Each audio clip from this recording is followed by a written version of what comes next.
Ukiwaona watu wote walioko hapa ni wale wale. Sema ni wale wale. Uliyekaa naye hapo pembeni yako ni yule yule. Mtagombana leo, lakini ni yule yule. Unawahitaji watu wakati wote. Uwe na cheo usiwe na cheo, unahitaji watu. Uwe na fedha usiwe na fedha, unahitaji watu. Kwenye maisha Mungu ametutengenezea mazingira ya kuwategemea wengine. Hata ulipokuwa unaugua, ulihitaji daktari mwingine wa kukutibu wewe. Na hata siku ukifa hutajizika, utazikwa na wengine.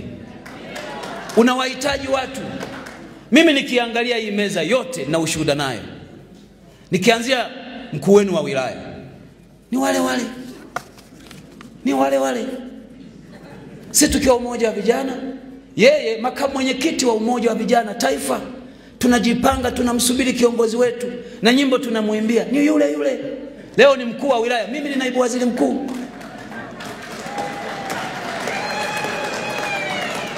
Mkuu wa mkoa akiwa chama alikuwa kiongozi wetu, akaletwa hapa Kahama akawa mkuu wa wilaya.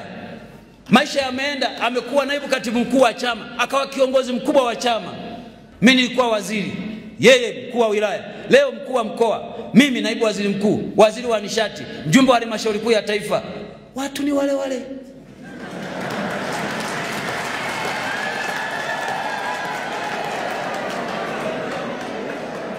Niseme nini kwa Odilia huyu?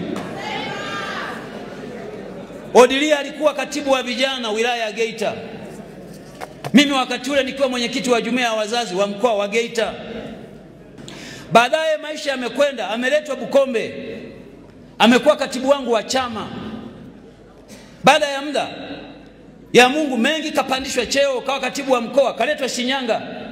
Leo yeye katibu wa mkoa, mimi niko hapa. Watu ni wale wale.